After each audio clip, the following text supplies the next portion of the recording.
Salut tout le monde, je vous retrouve aujourd'hui pour mon bilan du mois. Au mois de juin, j'ai lu 14 livres, quelques déceptions je dois dire, quelques très bonnes découvertes. Par contre, j'ai pas fait d'update lecture comme vous avez pu le remarquer, donc je vais faire une vidéo très rapide aujourd'hui. Mais s'il y a des livres pour lesquels vous voulez que j'aille en profondeur, que vous voulez une chronique, une review ou quoi qu'est-ce, n'hésitez pas à me le dire dans les commentaires et je verrai pour vous faire des vidéos plus concrète. Alors, ce mois-ci, j'ai commencé avec Sorcière, le tome 1 de Jessica Spotswood. J'ai enchaîné avec Hemlock, le tome 1 de Catherine Peacock, je crois, oui c'est ça. Ensuite, j'ai enchaîné avec Reviens-moi, le tome 1, non pas tome 1, c'est un one-shot je crois, c'est pas grave, de Rachel Ward, donc l'auteur de Intuition que je n'ai pas lu. Ensuite, j'ai lu Invisibility de Andrea Cremer et David Levithan, je sais pas comment vous allez pouvoir voir la couverture sur le Kindle, mais c'est pas grave. Ensuite, j'ai lu Le Journal de Carrie de Candace Bushnell. Et j'ai lu la suite Summer and the City de Candace Bushnell toujours. Je suis désolée si la luminosité est trop importante sur les livres, mais je fais ce que je peux avec ce que j'ai. Ensuite, j'ai lu Dash and Lily's Book of Dares de David Levithan et Rachel Cohn. J'ai ensuite lu Une guitare pour deux de Mari Amato, autant pour moi. Ensuite, j'ai lu If You Had Been With Me de Laura Nowlin. J'ai ensuite lu La pâtisserie Bliss, le tome 1 de Catherine Littlewood. J'ai ensuite lu Second Chance Summer de Morgan Matson. Ensuite, j'ai lu Ma vie toute pourrie de Jenny Smith. J'ai ensuite lu Les Intouchables de Gilles Fontaine. Et j'ai terminé le mois avec Poison de Sarah Pinborough. Donc ce mois-ci j'ai eu 3 très belles lectures, un gros coup de cœur, un moyen coup de cœur et un petit coup de cœur si on veut. Je vais commencer avec le gros coup de cœur, c'est Second Chance Summer de Morgan Matson, qui est un très très beau livre. Il faut pas être déprimé, mais c'est quand même une lecture assez douce contrairement à ce qu'on pourrait penser avec le synopsis et on va dire l'intrigue principale. Une très belle histoire d'amour, une très belle histoire de famille, une très belle histoire d'amitié. Une très belle histoire d'été à lire. C'est un peu du même genre que De la Sangue de Nicholas Sparks, même si c'est un peu moins violent je pense, un peu moins brut, un peu moins douloureux je dirais. C'est quand même, c'est vrai qu'il y a un peu de douceur, bon c'est pas pour le même public, mais je ne peux que vous le conseiller. Ensuite il y a Dash and Lily's Book of Dares de Rachel Cohn et David Levithan. Comme vous pouvez le savoir, David Levithan pour moi c'est un peu une grande histoire d'amour qui a commencé il y a quelques semaines, quelques mois maintenant. Et Rachel Cohn, j'ai vraiment adoré son écriture, j'ai vraiment envie d'en lire plus d'elle. C'est une lecture de Noël, de fête de fin d'année, donc c'est vrai que j'aurais peut-être dû attendre ce moment-là, mais j'avais vraiment besoin de quelque chose de doux, de magique, d'extraordinaire, et c'est tout ce que cette lecture m'a apporté, donc je ne peux que vous la recommander. Et ensuite mon petit coup de cœur, une très très belle lecture, très poignante également, il s'agit de If You Had Been With Me de Laura Nowlin, qui est une lecture assez triste mais vraiment très forte. Il y a des aspects de ce livre qui sont assez uniques et c'est ça qui m'a plu, mais il y a d'autres aspects qui malgré tout mélangés à ces aspects uniques m'ont un peu dérangé, donc c'est pour ça que c'est un petit coup de cœur, mais l'histoire est vraiment très belle, c'est très bien écrit et ce qui est assez marrant c'est que la fin de ce livre à peu près on va dire ressemble à quelque chose que j'écris en ce moment, donc c'était assez drôle pour moi de voir ça, mais je vous le recommande également. Et voilà, c'est une très très belle histoire. Et si vous voulez que je vous en parle plus dans une autre vidéo, n'hésitez pas à me le dire. Ce mois-ci, j'ai également eu 3 déceptions, à commencer par Sorcière, le tome 1 de Jessica Spotswood. Et je sais que beaucoup ont adoré ce livre, mais j'avoue qu'avec moi ça l'a pas tellement fait. La fin est tout à fait correcte, c'est vrai, et ça donne envie de lire le tome 2. Mais pour moi, les 200 premières pages, ça a été vraiment presque une horreur. Le personnage principal se plaint et répète 36 fois la même chose, et je dois avouer que moi tout ce qui est répétition et surtout si c'est pour pas dire quelque chose d'intéressant, ça a tendance à m'énerver énormément.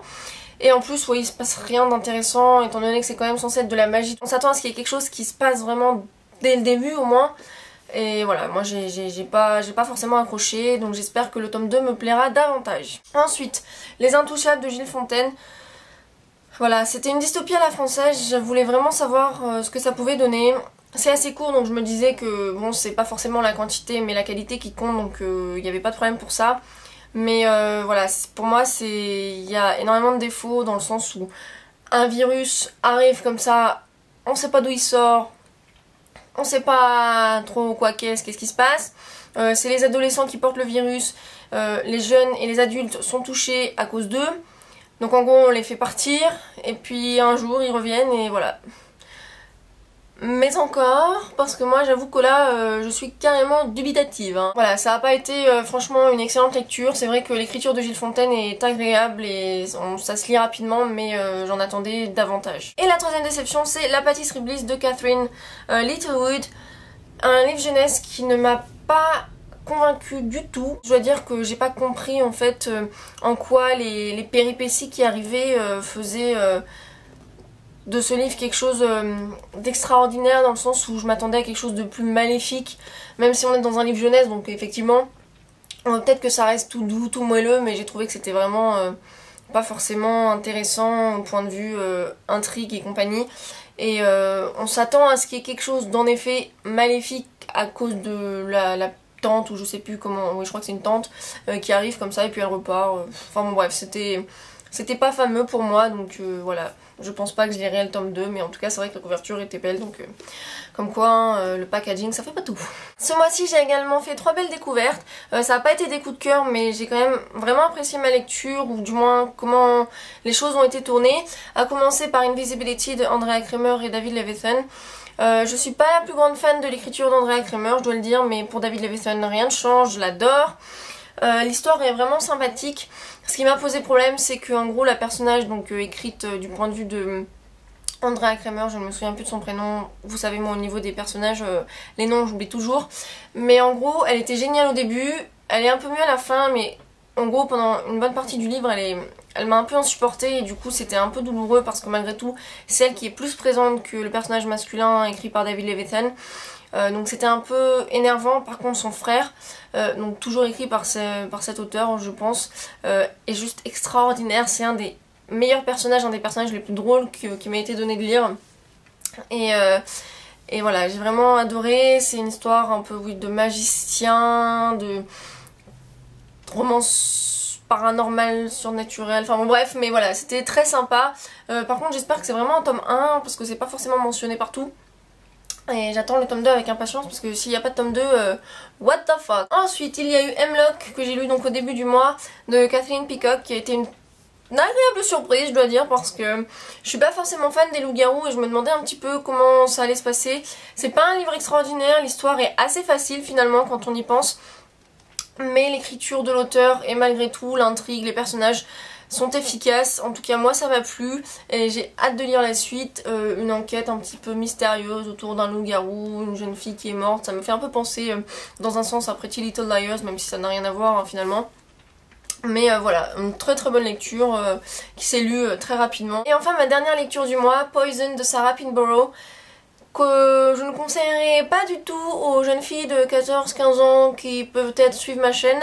Après je sais que tout se fait beaucoup plus jeune maintenant, mais il y a du contenu un petit peu, on va dire, érotique, assez cru, donc je le conseillerais pas forcément aux plus jeunes, mais bon après vous faites ce que vous voulez.